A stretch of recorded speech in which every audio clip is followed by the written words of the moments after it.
It's Halloween in 1997, and the Chicago Bulls will face the Boston Celtics in the NBA season opener. Michael Jordan breaks out a pair of never-before-seen signature shoes. It's a white pair of kicks with a black midsole, toe box, black tongue, and some red accents.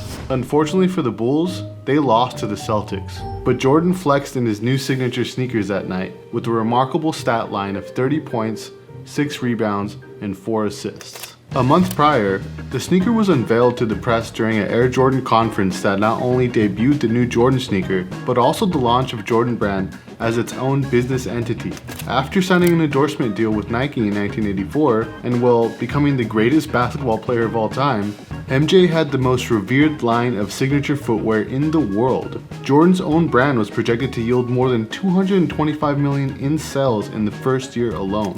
The design of the Air Jordan 13 once again fell into the hands of the GOAT sneaker designer we all know and love, Mr. Tinker Hatfield. While watching the Chicago Bulls on TV, Tinker Hatfield saw Michael Jordan through a different lens. On the court, the chiseled 6'6" shooting guard was smart and fast. He was powerful and instinctive.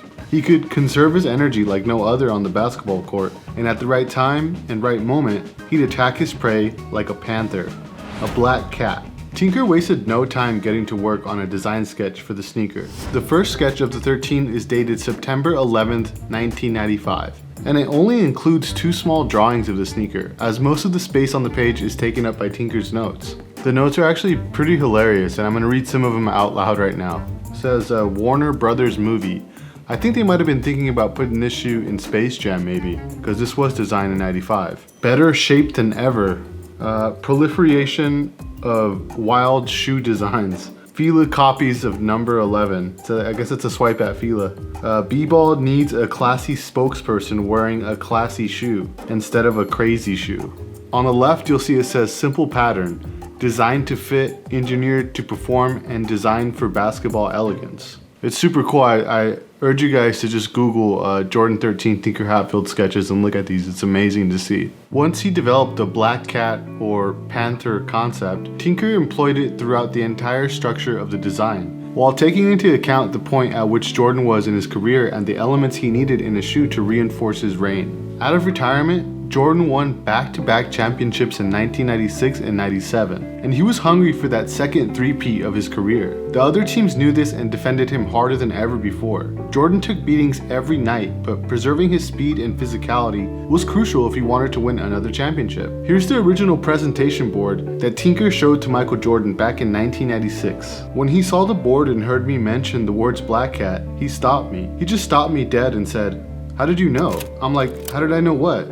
He goes, "How do you know what my secret nickname is? It's only used by best friends." I said, "I didn't know anybody ever called you the Black Cat." If you look at the original sketches of the outsole of the Jordan 13, you will see that it is directly inspired by the paws of a panther, a feature that would carry over into the official release. One feature that didn't was the addition of a strap. Tinker added the strap for more stability, but Michael Jordan felt like it didn't need to be there and they decided against it. Another fun fact about the Jordan 13 is that it was the first ever Jordan designed on a computer. The first sneaker ever designed on a computer in the industry actually. The sneaker featured a zoom air unit at the forefoot and the heel, making it super comfortable on and off the court. The upper features some synthetic suede right before running into a huge piece of reflective mesh that pays tribute to the flecks of color in the fur of a black panther. By far the most iconic feature on the shoe is the holographic cat eye bubble that you see near the heel area. The green holographic cat eye is iconic for 2 main reasons. One is that it's a sign of the times. And what I mean by that is, think of the awesome 90s holographic Marvel cards. It brings me great nostalgia because I just remember this being the ultimate aesthetic as a kid in the 90s. And secondly, the fact that Tinker Hatfield had the genius to incorporate this into the design as a direct inspiration of the eye of a panther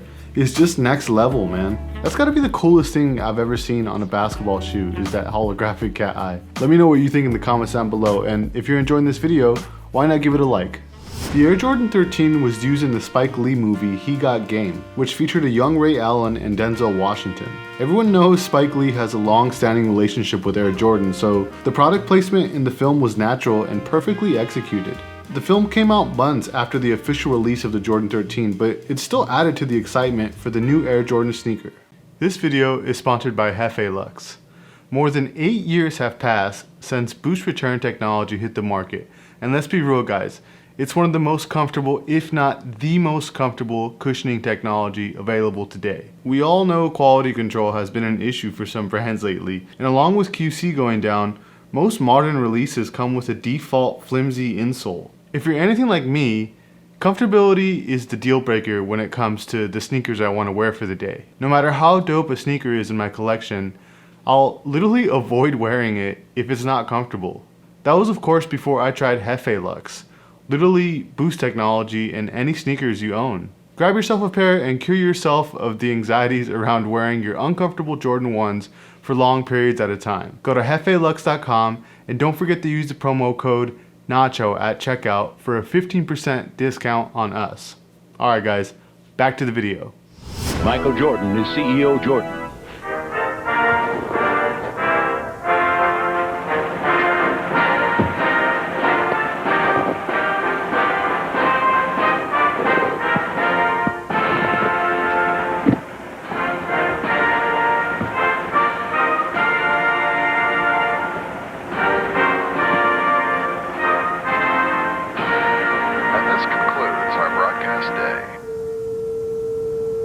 From 1997 to 1998, Jordan Brand released a total of 7 colorways. The Black Toes, also referred to as the He Got Games because of the film, the Chicago 13s, the Flints, which are my personal favorite, the Playoff 13s, which feature a mostly black upper with red accents. These make the cat eye pop out even more in my opinion. The Bread 13s, and finally 2 Jordan Lows, one in a navy metallic colorway and the other the Jordan 13 Chutney Low. Those are fire. Now there are a ton of non-OG Jordan 13 colorways that are worth mentioning, but I'm not going to go through every single one because that would take forever and you'd probably get bored. But here are some honorable mentions. The Altitude 13s, which feature a slime green outsole. The Quai 54 Lows, which I actually happen to love. The Premio Bin 23 Jordan 13s, which gave the Jordan 13s a luxurious feel.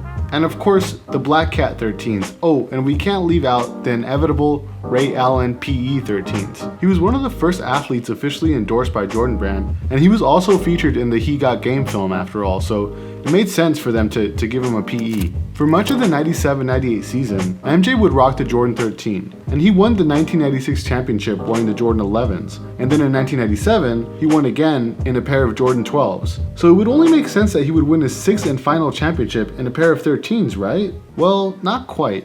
You see, the Air Jordan 13 didn't have a signature on-court moment like the Flu Game 12s or the Jordan 3 when he dunked from the free throw line, or how about the clutch shot tied to the Jordan 4s? The Jordan 13 never had something like that. And by the time the 98 finals had started, Tinker had already finished the Air Jordan 14, which MJ wore in the NBA finals against the Utah Jazz in rotation with the Jordan 13. However, only one sneaker was remembered from that final series, and that was the Air Jordan 14, in which Michael Jordan took the final shot of his career with the Chicago Bulls, earning him his 6th and final championship victory. And we are absolutely going to be doing a history video on the Air Jordan 14 here in the future, and I can't wait to break that all down for you guys. And I really hope you guys enjoyed this video. I'm gonna put a playlist here or here of our all the Air Jordan history videos we've done. We've done a lot of them. I'm not even gonna name them all off. I always do that and it just takes up too much time. So I'm gonna put it here and check it out. Some of the Air Jordan history videos we've done just like this one. I hope you guys enjoy it, and I will see you guys over in those videos. Until next time guys, peace.